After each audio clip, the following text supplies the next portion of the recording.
If you're lucky enough to be different, don't let go. I spend a lot of my time and energy exploring the power of perspective, how our reality is determined by how we interpret what's in front of us.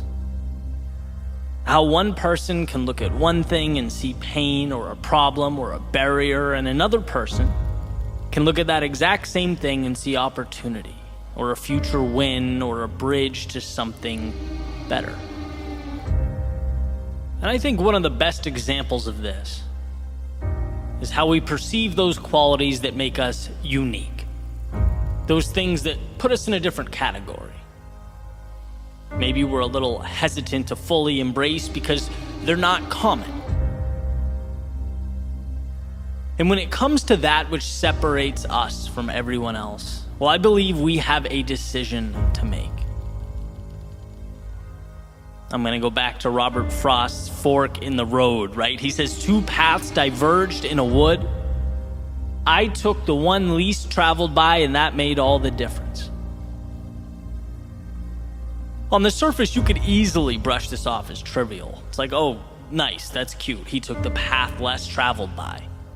But what does that mean? As it turns out, it means a lot. It means instead of burying what makes him different, he made it his battle cry. Instead of slipping under the radar and sneaking through life like so many of us do, he signed the dotted line for the pain of being a beginner, the struggle of being uncertain, the discipline and sometimes torturous road that is turning a passion into excellence, trading peace of mind for the pursuit of meaning in life. Exploring what makes you unique, it takes courage. And in that message, he chooses courage. Because it's not just that you're alone. Taking that path means every step of the way, your mind screams at you reminders that you're alone. It's not just fighting traffic patterns, it's fighting your DNA. It's resisting that impulse to please sit down, shut up, and blend in. So is it a trivial decision? I'd say not really. Maybe even the most important decision you can make. Because I promise you it's not your commonality with those around you that will bring fulfillment, that will leave a mark on your life and the world that surrounds you. No, it's that thing that's unequivocally you, that's a little out there, that's somewhat strange, that you don't know why, but its gravitational force pulls and pulls and pulls. A tug of war, where one side begs you to just relax, conform, do less, begs you to never be laughed at or criticized, to take the easy road. Then you have the other side, poking, prodding, asking you, hey, yeah, but what if? What if you sacrificed the comfort of right now? What if you explored? What if you took that which you love and you ran with it? What if you worked for a delayed payday? What if for a moment in time, when people ask you what the plan is, you have to look back and say, you know what, I'm not quite sure what I'm building, but I'll keep pivoting until it's so clear you can see it from the moon. Those are the paths that pull us apart. And every time I've lost my way, it's because I've doubted my unique path. And I mean that every time. It's when I become impatient with the journey or look around and see someone else winning in a different arena using different methods, different strategies, see the latest trends and success formulas. Hey man, I want part of that, right? I'm human. I want to win. I want to succeed. But just like a little opening is enough to let in the outside water that sinks the boat, well, a little bit of doubt is enough to derail your process. A process that you have to believe in, protect, nurture. A process that I've come to separate into 2 pieces. Number 1, believing that the exploration of that thing that makes you unique it's valuable. That your abilities mean something. They're not inconsequential. They're not stupid or trivial or unnecessary. If it means something to you, it will most certainly mean something to others. And you bringing it to life not only helps yourself evolve, grow, flourish, it helps the world. You just have to believe that enough to bring it to life. That's number one. Number two, trusting that as long as you don't stop in pursuit of your unique self, you can't lose. You can't lose. And I don't mean continuing to ram a square peg into a round hole. I mean growing, learning, experimenting, seeing what works. There's a saying that when you hit a dead end, it's not that the goal or the dream should be abandoned. It means the plan needs to be changed or adjusted.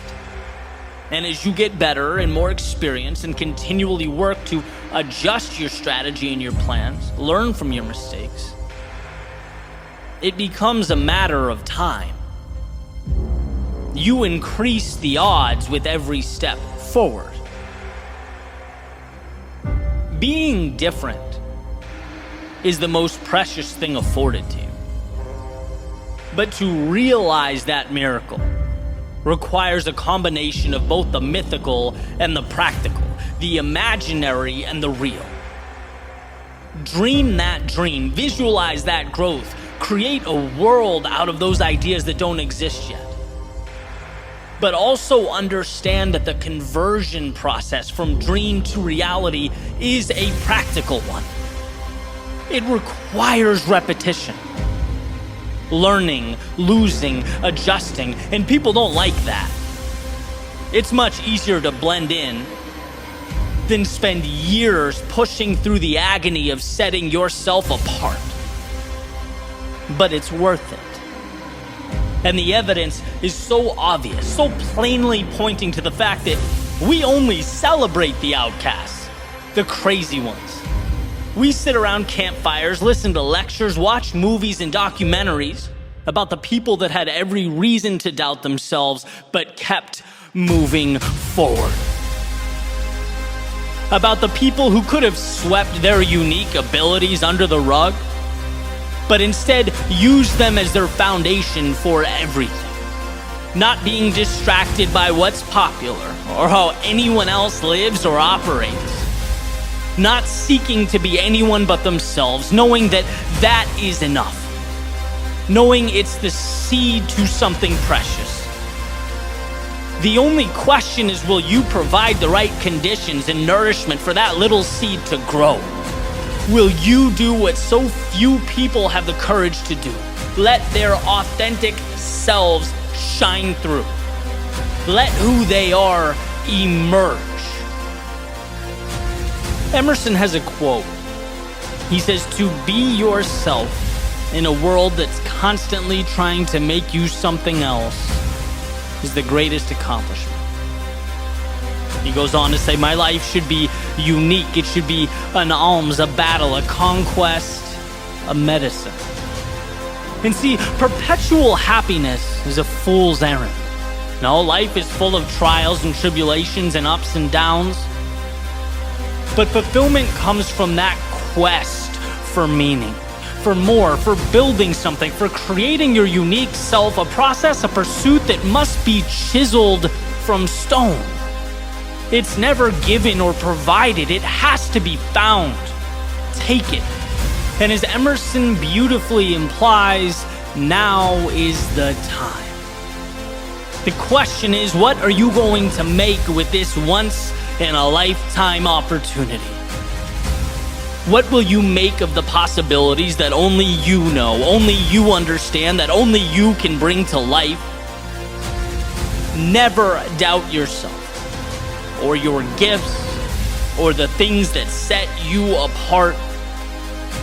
You don't need everyone else to believe in them. You just need to convince yourself.